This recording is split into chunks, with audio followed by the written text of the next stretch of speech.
Big government sucks. That has been the rallying cry of organizations like Turning Point USA and other libertarian-minded conservative groups for years now. One phrase that put TPUSA on the map is Big Gov Sucks.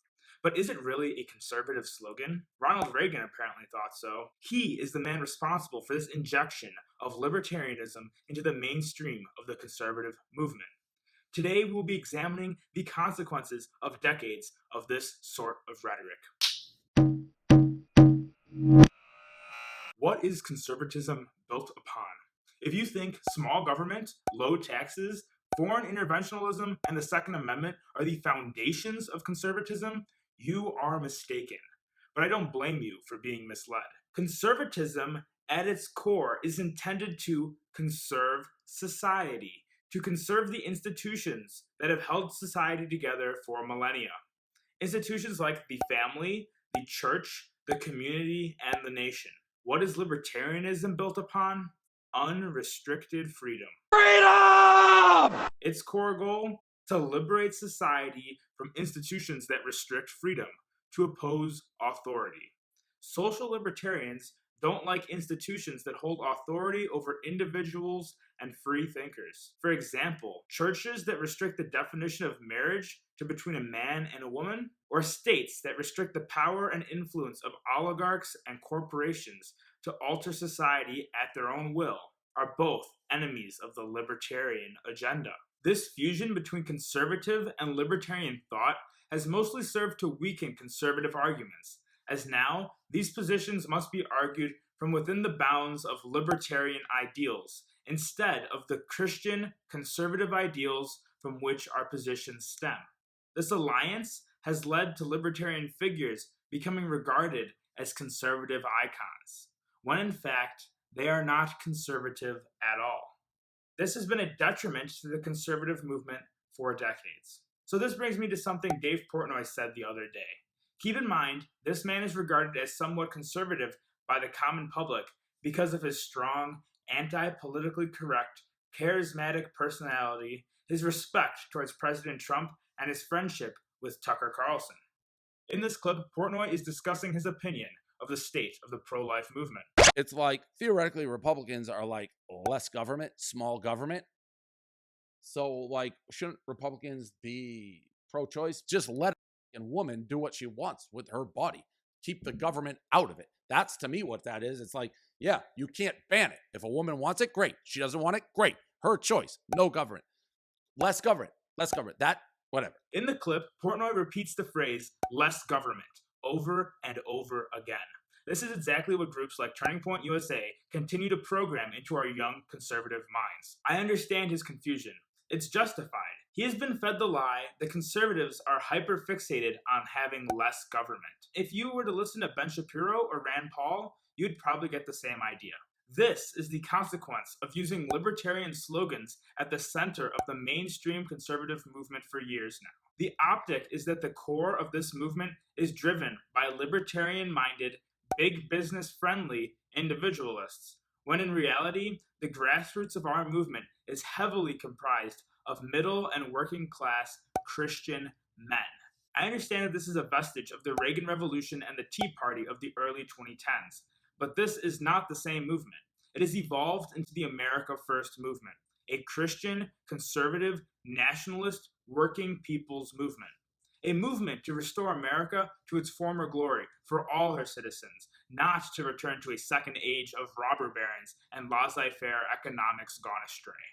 This is a movement that demands real results, to stop the insane momentum that the left has had in destroying our culture over the last 20 plus years, in destroying our economy and our centers of industry, exporting our most important jobs overseas, and changing the very demographic makeup of our nation. Part of getting real results is not cowering at the first mention of using political power to enact an agenda. The libertarian movement, parallel to our own conservative movement, has always been hyper-focused on free markets and individualism, and regulation of any sort is viewed as a moral evil to them, even when those regulations are put in place to protect the American people. Brett Cooper is the newest host over at the Daily Wire. By the way, not my preferred home for online conservative content. But in her show, just a few days ago, She had this to say about using government power to combat the implementation of the alphabet agenda. They are slipping this gender ideology in everywhere. So open your eyes and just pay attention, basically, because we can't use laws and government to change the culture to fit our ideas. It is never a great idea, nor is it effective, to use government force to completely attempt to change the culture in our direction. But the left did just that. They used the government to change the culture. Before Obergefell, traditional marriage was the standard across the country. 20 years ago, less than 40% of Americans supported alphabet marriages. But government action changed that by legislating through the Supreme Court, something clearly not in the Constitution, but a political goal of the far left. Now, close to 70% of Americans support a loose definition of marriage. We have political leaders who cannot even define what a woman is. Can you provide a definition for the word woman? Can I provide a definition? No, Yeah. I can't. Not in this context. So I'm not a the biologist. meaning of the word woman is so unclear and controversial that you can't give me a definition? This change in our culture was quickly accelerated by government influence, not by individual actors. Do not believe it when they tell you the contrary. Government has the power to change culture. They want to play by the same rules that have gotten us to this very point. Rules that continue to allow libertarians to win while conservatives lose. Andrew Breitbart once said, "Politics is downstream from culture." But the truth is, that stream flows in both directions. The institutions that lead this nation undoubtedly have the power to change and influence our culture. And as conservatives, we have lost the ability to control all but two of those institutions in the short term. Conservatives currently dominate talk radio, a dying institution. But we have the ability to dominate the elected office, an institution that frequently changes hands in the short term. The problem is that when we do win, typically our elected officials do nothing. Nothing effective to help stabilize our spiraling cultural decline. That has to change if we're going to save our culture in the short term. In the long term, we will march through the institutions which we have lost and slowly reclaim them one by one. But that will take decades, time we may not have.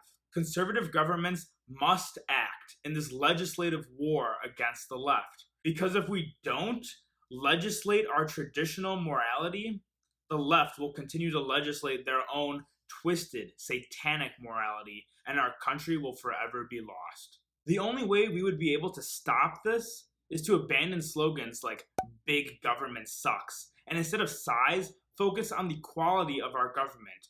Quality, not quantity. Shrinking the government won't matter if every other institution is dominated by the left.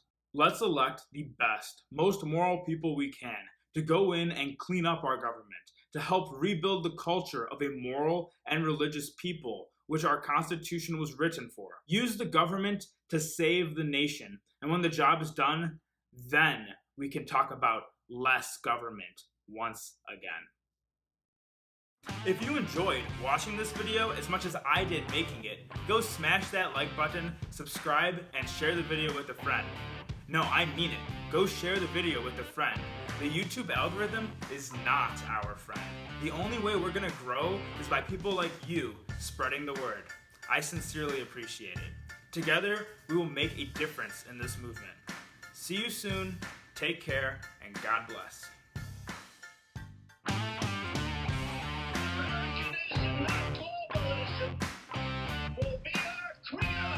Let's go!